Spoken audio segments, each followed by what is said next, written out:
दोस्तों आपके लिए लेकर के आ गए हैं खान सर के पॉकेट जीके बुक का जो है बायोलॉजी का सीरीज, जिसमें कि खान सर जो है पॉकेट जीके का जो क्लास ले रहे हैं उसी का पीडीएफ का आपको बता रहे हैं। आपको बता दें कि हम लोग जो है इससे पीछे के वीडियो तक में क्लास पॉकेट जीके का जो है कंप्लीट क्लास बायोलॉजी का 6वां चैप्टर तक का कवर कर लिए हैं। इस वीडियो में जो है 7वां चैप्टर को कवर करने वाले हैं, जिस चैप्टर का नाम है बायोलॉजी का मानव रक्त। पूरा डिटेल से समझेंगे। चलिए वीडियो पे बने रहे लास्ट तक और एक एक पॉइंट को समझिए लाइन बाय लाइन। जो है मानव रक्त क्या है ये समझिए। रक्त एक तरल संयोजी ऊतक होता है और रक्त का निर्माण मनुष्य में जो है लाल अस्थि मज्जा में होता है, जबकि भ्रूण अवस्था में यकृत एवं प्लीहा में होता है। और सामान्य मनुष्य के शरीर में रक्त की मात्रा 5 से 6 लीटर होती है। सामान्य मानव के शरीर में जो है शरीर के भार का 7 से 8% होता है रक्त। जो है जितना शरीर का भार होता है, वजन होता है, उसका 7 से 8% जो है रक्त होता है। रक्त का पीएच मान 7.4 होता है और ये जो है कम क्षारीय प्रकृति का होता है रक्त जो होता है। और एक स्वस्थ मनुष्य में जो है 450 ml यूनिट यानी जो है 1 यूनिट रक्त दान कर सकता है। एक स्वस्थ व्यक्ति जो है 450 ml जो है रक्त को दान कर सकता है दूसरे व्यक्ति को। और रुधिर के अध्ययन को जो है यानी रक्त के अध्ययन को जो है हेमेटोलॉजी कहते हैं। और रुधिर प्लाज्मा में से फाइब्रिनोजन प्रोटीन निकाल दे तो शेष भाग सीरम कहलाता है। चलिए अब आगे बात करते हैं रुधिर के बारे में और डिटेल से बातें करते हैं। यहाँ पे कैसे याद रखना है कौन किसमें कौन सा रुधिर वर्ग। जैसे कि रुधिर वर्ग यहाँ पे दिया गया है। अगर यहाँ पे देख सकते हैं, यहाँ पे दिया है रुधिर वर्ग और यहाँ पे दे दिया है संतति का रुधिर वर्ग, जो संतान पैदा होगा उसका रुधिर वर्ग। जैसे देख सकते हैं कि यदि दोनों में मेल और फीमेल में दोनों में ए और ए रक्त का ग्रुप रहता है, यानी मेल जो है और फीमेल जो है दोनों में अगर क्या रहते हैं, ये भी ग्रुप ए यानी जो है रुधिर वर्ग जो है ए और इसका भी ए रहेगा। यदि दोनों का ए ग्रुप रहेगा ब्लड ग्रुप, तो इसका जो संतान जो उत्पत्ति होगा ये या तो ए हो सकता है या तो ओ हो सकता है। और ये जो है इसका संतान जो है बी ग्रुप का और ए बी ग्रुप का कभी नहीं हो सकता है, या तो ए होगा या तो ओ होगा। इसी प्रकार से यदि रुधिर वर्ग में एक का ग्रुप ए हो और दूसरा का ब्लड ग्रुप जो है बी हो, तो उसका संतति जो पैदा होगा वो ए भी हो सकता है, बी भी हो सकता है, या ए बी या ओ कोई ग्रुप का हो सकता है। समझिए इस तरीके से होता है। यदि एक का एक ग्रुप ए होगा और दूसरा व्यक्ति का जो है ग्रुप ए भी होगा, तो उसका जो संतान पैदा होगा वो हो सकता है ए ग्रुप का हो सकता है, या बी ग्रुप का, या ए बी ग्रुप का हो सकता है उसका रक्त जो है। यदि एक व्यक्ति में रुधिर का वर्ग यानी जब ब्लड ग्रुप जो है एक का ए होगा और दूसरा का ओ होगा, तो उसका जो संतान उत्पत्ति होगा उसका ब्लड ग्रुप जो है या तो ए होगा या तो ओ होगा, और बी और ए बी नहीं हो सकता है। अब बात करें कि यदि एक व्यक्ति में ब्लड ग्रुप बी है, दूसरा व्यक्ति में भी ब्लड ग्रुप बी है, तो दोनों के जो संतान उत्पन्न होगी इसका, तो ये दोनों से जो संतान उत्पन्न होगा उसका ब्लड ग्रुप या तो बी होगा या तो ओ होगा। इस प्रकार से हो सकता है। यदि एक का ब्लड ग्रुप बी है और दूसरा का ब्लड ग्रुप ए बी है, तो इसका संतान जो उत्पत्ति होगा वो ए बी या ए बी तीनों में से कोई भी हो सकता है, लेकिन ओ ग्रुप का नहीं हो सकता है। इसी प्रकार से यदि एक व्यक्ति का ब्लड ग्रुप बी हो, दूसरा व्यक्ति का ब्लड ग्रुप ए ओ हो, तो उसका जो संतान उत्पत्ति होगा वो या तो बी होगा या ओ होगा। ए और बी ये दोनों नहीं हो सकता है, यानी ए और ए बी नहीं हो सकता है।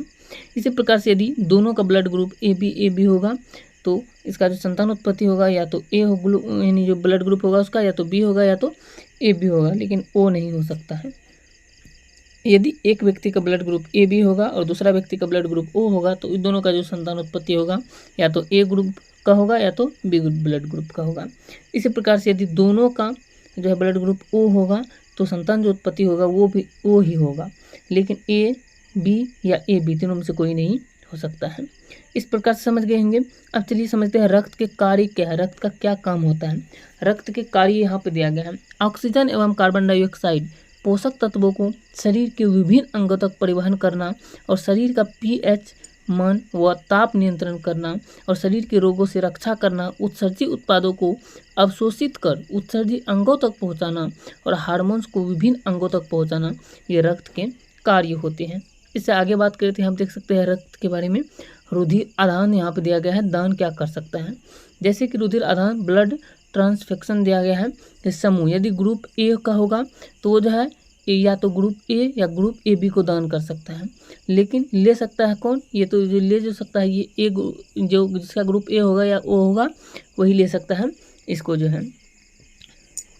यदि किसी व्यक्ति का ब्लड ग्रुप बी होगा तो वो जो है दान जो कर सकता है वो या बी ब्लड ग्रुप या तो ए बी ब्लड ग्रुप दान कर सकता है। और किसको कौन ले सकता है इसको, तो या तो ब्लड ग्रुप बी वाला या ब्लड ग्रुप ओ वाला ले सकता है। और जिस व्यक्ति का ब्लड ग्रुप ए बी होगा तो वो जो है ए बी ब्लड ग्रुप ही दान कर सकता है। और इसका जो ब्लड ग्रुप होगा या ए ग्रुप ब्लड ग्रुप वाला या बी ब्लड ग्रुप या ए बी या ओ किसी भी ब्लड ग्रुप वाला होगा तो वो ले सकता है। इसी प्रकार से यदि किसी व्यक्ति का ब्लड ग्रुप ओ है तो वो जो दान कर सकता है वो ए बी या ओ कोई भी दान कर सकता है। और कौन ले सकता है, तो ओ ब्लड ग्रुप वाला ही ले सकता है। अब समझते हैं प्लाज्मा अवस्था। रक्त के जो प्लाज्मा अवस्था होता है उसमें क्या होता है। रक्त का जो प्लाज्मा अवस्था है उसमें रुधिर का लगभग 55% भाग प्लाज्मा होता है और प्लाज्मा में 90% जल एवं 10% प्रोटीन पाया जाता है और अकार्बनिक लवण होते हैं। रुधिर जब क्षतिग्रस्त ऊतक के संपर्क में आता है तो प्लाज्मा में स्थित फाइब्रिनोजन ही जमकर रक्त का थक्का बनाने में मदद करता है और आरबीसी, डब्ल्यूबीसी एवं प्लेटलेट्स प्लाज्मा में ही ये सब पाया जाता है। प्लाज्मा में फाइब्रिनोजन, ग्लोब्यूलिन एवं एल्ब्यूमिन प्रोटीन पाई जाती है। ग्लोब्यूलिन प्रतिरक्षा तंत्र एवं एल्ब्यूमिन प्रासरणिक संतुलन में उपयोगी होता है। इस प्रकार से समझ गए होंगे प्लाज्मा अवस्था को। अब समझते हैं रुधिर कणिका के बारे में। रुधिर कणिका क्या है इसके बारे में समझते हैं, थोड़ा डिटेल से समझिए रुधिर कणिका के बारे में क्या है। रुधिर कणिका की बात करें तो यहाँ देख सकते हैं लाल रुधिर कणिका जिसे आरबीसी कहा जाता है या इरिथ्रोसाइट्स भी इसी को कहा जाता है। आरबीसी को इरिथ्रोसाइट्स के नाम से भी जाना जाता है, जिसका निर्माण जो है लाल अस्थि मज्जा में होता है आरबीसी का निर्माण। और भ्रूण अवस्था में आरबीसी का निर्माण जो है यकृत एवं प्लीहा में होता है। आरबीसी संख्या में जो है 50 से 55 लाख प्रति घन मिलीमीटर होता है और जीवन काल में जो है 120 दिन का होता है। आरबीसी का जीवन काल 120 दिन का होता है और आरबीसी कुल रक्त कोशिकाओं का 99% होती है। आरबीसी जो है ये कुल रक्त कोशिकाओं का 99% होती है। आरबीसी में हीमोग्लोबिन नामक प्रोटीन पाया जाता है जिसके कारण रक्त का रंग जो होता है ये लाल होता है। रक्त का रंग लाल हीमोग्लोबिन के कारण होता है। और आरबीसी केंद्रक विहीन होती है, जबकि ऊंट एवं लामा ऐसे स्तनधारी प्राणी हैं जिनके आरबीसी में केंद्रक पाया जाता है। आरबीसी की आकृति जो है उभयावतल होती है। आरबीसी की आकृति एक स्वस्थ मनुष्य के 10 ml रक्त में 12 से 16 ग्राम हीमोग्लोबिन पाया जाता है। 120 दिन बाद आरबीसी का विनाश प्लीहा में हो जाता है, इसलिए प्लीहा को आरबीसी का कब्रिस्तान भी कहा जाता है। प्लीहा को आरबीसी का कब्रिस्तान भी कहा जाता है। और हीमोग्लोबिन के केंद्र में आयरन धातु पाई जाती है। सबसे बड़ी आरबीसी ऊंट में एवं सबसे छोटी आरबीसी हिरण में होती है। आरबीसी का मुख्य कार्य जो है ऑक्सीजन का परिवहन करना होता है और प्रतिदिन लगभग 30 लाख आरबीसी जो है मर जाती हैं। यदि किसी व्यक्ति को कुछ दिन अंतरिक्ष या माउंट एवरेस्ट पर छोड़ दिया जाए तो आरबीसी की संख्या और आकार जो है दोनों बढ़ जाएंगे और रक्त समूह तथा इनमें उपस्थित प्रतिजन व प्रतिरक्षियों को जो है निम्न तालिका से समझ सकते हैं। चलिए तालिका को समझते हैं। यहाँ पे जो है तालिका में दिया गया है, यहाँ पे आप लोग देख सकते हैं तालिका में दिया गया है।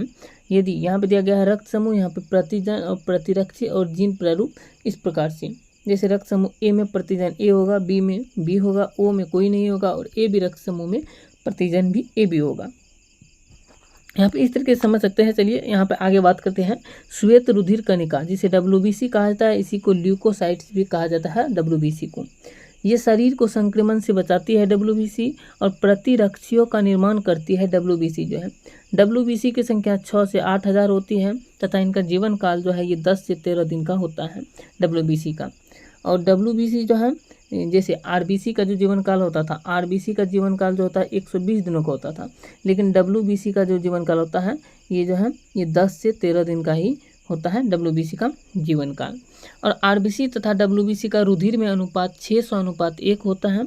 डब्ल्यूबीसी आकृति में अमीबा की आकृति की होती है और आकार में सबसे बड़ी डब्ल्यूबीसी मोनोसाइट्स एवं सबसे छोटी डब्ल्यूबीसी लिम्फोसाइट्स होती है। संख्या में सबसे अधिक जो है ये न्यूट्रोफिल्स होती हैं। मोनोसाइट्स एवं न्यूट्रोफिल्स बैक्टीरिया के संक्रमण से शरीर की रक्षा करती हैं, क्योंकि इनमें भक्षण की क्षमता होती है, इसीलिए इन्हें जो है फेगोसाइट्स भी कहते हैं। लिम्फोसाइट्स शरीर में जो है प्रतिरक्षी उत्पन्न करती है। लिम्फोसाइट शरीर में प्रतिरक्षी उत्पन्न करती हैं। आगे बात करें तो प्लेटलेट्स या विमानों के बारे में। प्लेटलेट्स या विमानों के बारे में बात करते हैं। यहाँ पर देख सकते हैं हम प्लेटलेट्स मुख्यतः जो है रक्त का थक्का बनाने का कार्य करती है प्लेटलेट्स, और ये मैग्मा कैरियोसाइट्स यानी अस्थि मज्जा की विशिष्टता कोशिका के टुकड़ों में विखंडन से बनती हैं। प्लेटलेट्स की संख्या 1.5 लाख से 4.5 लाख घन पर जो है मिलीमीटर होती है, यानी प्रति घन मिलीमीटर होती है। और प्लेटलेट्स जो है केवल स्तनधारियों के रक्त में पाई जाती हैं तथा इनका जीवन काल यानी प्लेटलेट्स का जीवन काल जो होता है ये 7 से 10 दिन का होता है। रक्त का थक्का बनाने में विटामिन के और प्रोथ्रोम्बिन सहायक होता है। विटामिन के एवं थ्रोम्बिन की कमी से रक्त का थक्का नहीं बनता, जिसे हीमोफीलिया रोग भी कहते हैं। हीमोफीलिया रोग आनुवांशिकता रोग होता है। कोई भी वह पदार्थ जो रुधिर का थक्का बनने से रोकता है या प्रतिस्कंदन कहलाता है, और हिपेरिन एवं एंटीप्रोथ्रोम्बिन प्रतिस्कंदन पदार्थ होते हैं। रक्त समूह स्वस्थ व्यक्ति के रुधिर को पीड़ित व्यक्ति के शरीर में पहुंचाता है। रक्त यानी जो है स्वस्थ व्यक्ति जो है उसके शरीर को पीड़ित व्यक्ति के शरीर में पहुंचाता है रक्त समूह जो है। यहाँ पे देख सकते हैं, यहाँ पे दिया गया है कि रक्ताधान कहलाता है वो। रक्त समूह की खोज जो है कार्ल लैंडस्टीनर ने किया था। रक्त समूह ओ को सर्वदाता रक्त समूह कहा जाता है और रक्त समूह ए बी को सर्वग्राही कहते हैं। आगे बात करें, देख सकते हैं आगे यहाँ पे देख सकते हैं RH फैक्टर के बारे में। RH कारक या RH फैक्टर कहते हैं, इसको समझ लेते हैं। यहाँ से जो है फिर अगले जो है शुरू हो जाएगा। देख सकते हैं RH फैक्टर एक प्रतिजन होता है, लगभग 80% मनुष्यों में पाया जाता है RH फैक्टर जो है। RH कारक की खोज लैंडस्टीनर ने एवं वीनर ने रिसस प्रजाति के बंदर में किया था। जिन मनुष्यों में RH फैक्टर यानी जो है जिन मनुष्यों के रक्त में RH फैक्टर पाया जाता है उनका रक्त जो है RH, तथा जिन मनुष्यों के रक्त में RH कारक नहीं पाया जाता है उनका रक्त जो है RH कहलाता है। जहाँ RH इसमें स्टार कहलाता है, इसमें RH हाइफन कहलाता है नहीं जो है। और RH प्लस वाले व्यक्ति को RH माइनस वाले व्यक्ति का रक्त चढ़ाने पर व्यक्ति की मृत्यु हो सकती है।